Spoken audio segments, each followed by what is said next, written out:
Black Adam était-il dans mes grandes attentes de l'année? Pas vraiment. On va dire que j'étais un petit peu curieux du projet, notamment avec Dwayne Johnson en tête faisant Black Adam. Le teaser donnait un peu envie, j'avoue, la bande-annonce qui était sortie officiellement, j'avais apprécié, et j'avais envie de lui donner une chance. Néanmoins, même avec tous les sujets derrière du « Oh, ça va être la renaissance de DC avec le Snyderverse et patati patata », je ne m'attendais pas à un excellent film. Et au final, que vaut Black Adam? Bah voyons ça, mais parlons d'abord de l'histoire de Black Adam. Alors que les envahisseurs ont envahi le Kahndaq depuis un certain temps, Adriana, une ancienne professeure d'université, est à la recherche de la couronne de Sabbac afin d'avoir une chance de repousser les envahisseurs de la ville. Mais lorsqu'elle trouve la couronne, elle libère aussi Black Adam qu'elle voit comme le champion du peuple qui pourrait sauver la ville du Kahndaq, mais Black Adam lui n'est pas intéressé et ne se voit pas comme un héros. À côté, la Justice Society est au courant que Black Adam a été libéré et ils vont essayer de le renfermer à nouveau dans sa prison. En gros, c'est l'histoire du film globalement résumée. Et donc, qu'est-ce que j'ai pensé de ce Black Adam? Eh bien, je vous avoue encore une fois que je n'avais pas de grosses attentes sur le film, je n'avais pas de grand espoir, mais je reconnais volontiers que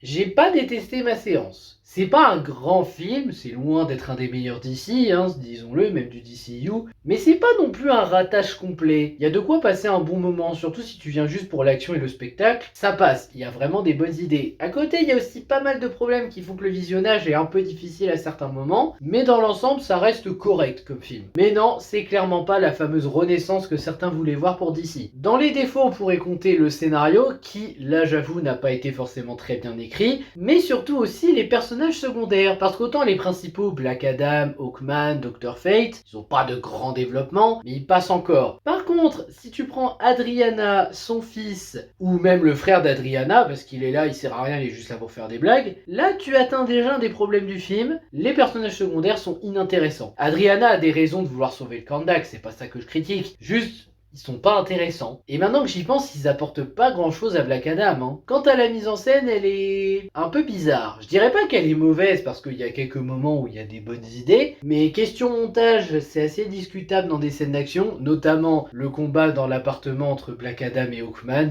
En termes de montage, j'ai trouvé ça nul, je suis désolé. Mais bon, ça reste moins pire que Spider-Man contre Bouffon Vert dans No Way Home. Je pardonnerai jamais ce combat qui était un des plus pourris que j'ai jamais vu de Spider-Man. En termes de mise en scène et de montage. Mais j'avoue que là, en termes de mise en scène, on dirait du sous-Snyder. Mais réellement, parce que vous mettez Man of Steel ou Batman vs Superman, la mise en scène est quand même stylisée, les ralentis ont du sens, que ça nous plaise ou pas. Là, je sais pas pourquoi, mais t'as plus l'impression que les ralentis sont mis en mode, comme ça leur rappelle le Snyderverse, Man of Steel, BVS. Man of Steel, il n'y avait pas de ralenti, je viens de m'en souvenir. Donc voilà, comme ça les fans ils seront contents. Non. Le film est un peu prévisible sur certains points, notamment par rapport à Black Adam, mais il y a quand même une petite différence par rapport à Venom pour Black Adam, et j'en parlerai en partie positive, qui fait aussi que Black Adam est un meilleur personnage que Venom. Atom Smasher et Cyclone, ils sont pas désagréables visuellement, je les trouve sympas, leurs costumes sont cool, mais ils sont pas intéressants. Et limite tu te demandes pourquoi ils sont là, parce que concrètement ils servent pas à grand chose. Cyclone, qui il est vrai me rappelle un peu Tornade des X-Men, mais avec son style à elle. Et Atom Smasher, il est sympa, mais il n'y a pas grand chose à dire sur lui, à part qu'il est un peu le petit timide de la bande et le petit nouveau. Et autant avec Flash ça fonctionnait, autant là, refaire la même avec lui, ça marche moins. D'ailleurs, je comprends pas dans ce film pourquoi Atom Smasher peut grandir, mais il peut pas rétrécir de la taille d'un atome. Ouais. Question musique, ça va diviser totalement pour des bonnes raisons. Il y a les thèmes exclusifs au film qui sont assez cool, et des fois t'as des musiques qui te sortent du film. Ça me rappellerait presque cette merde de Suicide Squad de 2016.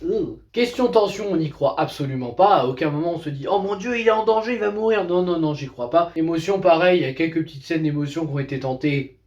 Et il y a toujours l'humour de merde à la MCU. Ouais, ça c'est un des trucs que je ne veux plus voir dans DC, voire même chez Marvel, parce que même chez Marvel ça me fait chier. Et bah j'aimerais vraiment que ça disparaisse. Parce que là, dans ce film, ça tient pas la route. Allez, question positive, parce qu'il y en a quand même un peu. Si je devais parler des personnages principaux, je ne dirais pas qu'ils sont bien développés, mais je dirais déjà qu'en termes de casting, ça a été assez bien choisi. J'aime beaucoup Pierce Brosnan en Dr. Fate. Dr. Fate qui est probablement mon personnage préféré du film, sincèrement, je l'adore. Ses pouvoirs, sa personnalité, j'ai vraiment kiffé Dr. Fate dans ce film. Ouais, il n'y a pas de réel développement, mais je l'ai kiffé quand même. Hawkman qui fait plus office de rival par rapport à Black Adam, qui encore une fois rappellera Suicide Squad. mais là ça me donnerait plus envie de me rappeler The Suicide Squad, dans le sens où les deux ont leur mentalité, ils ont leur rivalité. Il y en a un, c'est un héros, il veut pas tuer, blablabla, on connaît la chanson. Ouais, ce Hawkman a un grand devoir du héros. L'autre côté, Black Adam, pas de pitié, ce sont des ennemis, je ne suis pas un héros. D'ailleurs, concernant Black Adam, là je peux le dire ici, contrairement à Venom qui devenait gentil, tu ne sais pas pourquoi, hein, Black Adam,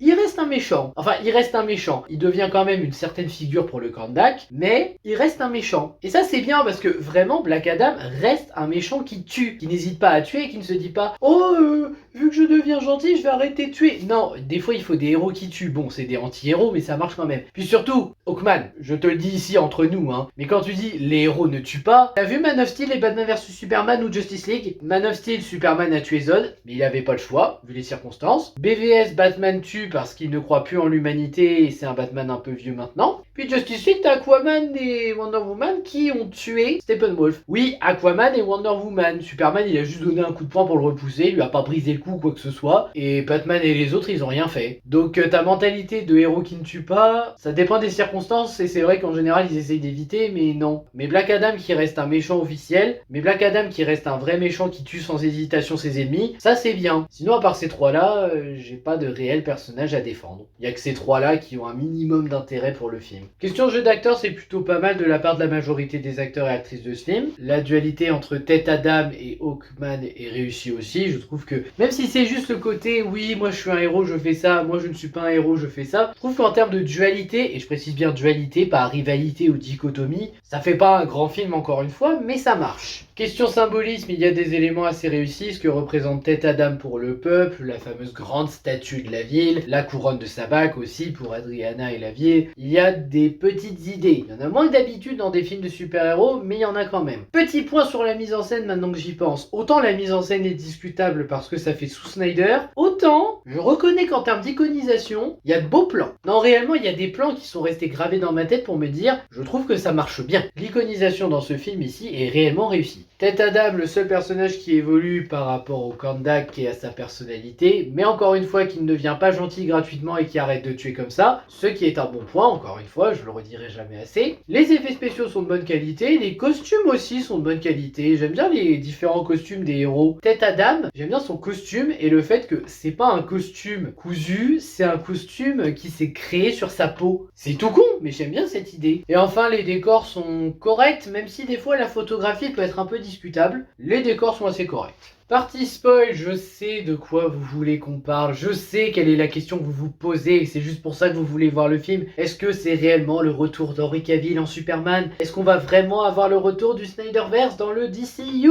Mais avant de répondre à cette question, on va d'abord parler de Dr. Fate sur un point qui m'a un petit peu perturbé. Dr. Fate se fait tuer, le casque est toujours là mais juste le personnage se fait tuer par Sabbac. Oui, Sabbac le méchant du film, j'en ai pas parlé dans la partie non spoil parce que on s'en fout en fait de lui, c'est un méchant juste là en tant qu'adversaire, rien de plus. Même s'ils ont essayé de lui apporter de la justification. Donc il tue Dr. Fate, Hawkman porte le casque de Dr. Fate juste dans sa main, pas sur la tête, juste dans sa main. Et là tu vois que les pouvoirs du Dr. Fate marchent encore. C'est là qu'on se pose une petite question. Est-ce que ça veut dire que Dr. Fate, il est encore vivant et que sa conscience était dans le casque et que donc c'est lui qui crée tout ça pour Hawkman? Ou alors c'est Hawkman qui se servait des pouvoirs du Dr. Fate? Moi je pencherais pour la première solution parce que pour la deuxième, faut porter le casque. Allez, parlons de la scène post-générique, la fameuse. Donc on a Black Adam, parce que oui, il s'appelle Black Adam à la fin, je sais pas pourquoi, mais c'est comme ça que ça se finit, qui profite juste un peu de sa vie au Kandak, qui reste dans sa salle particulière où il y avait le trône. Il y a Amanda Waller qui envoie un message vidéo à Black Adam pour lui dire « Le Kandak sera votre prison, je ferai en sorte de ne pas vous faire sortir, sinon je vous ferai affronter un alien. » J'ai rien dit quand j'ai vu ça, je me suis dit bon, un alien, moi j'en connais qu'un,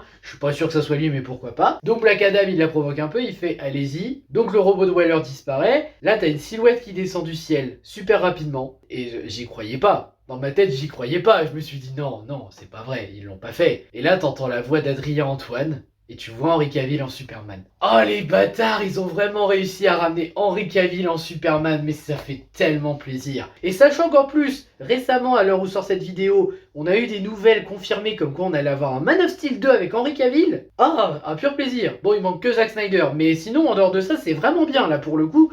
Merci. Et sinon, il y a la véritable histoire de Tête Adam, c'est-à-dire que Tête Adam n'était pas le véritable champion choisi par les dieux. En vérité, c'était son fils qui avait été choisi parce qu'il voulait libérer les esclaves du Kandak à l'époque. Mais son père étant en danger de mort, il lui a transmis les pouvoirs de Tête Adam.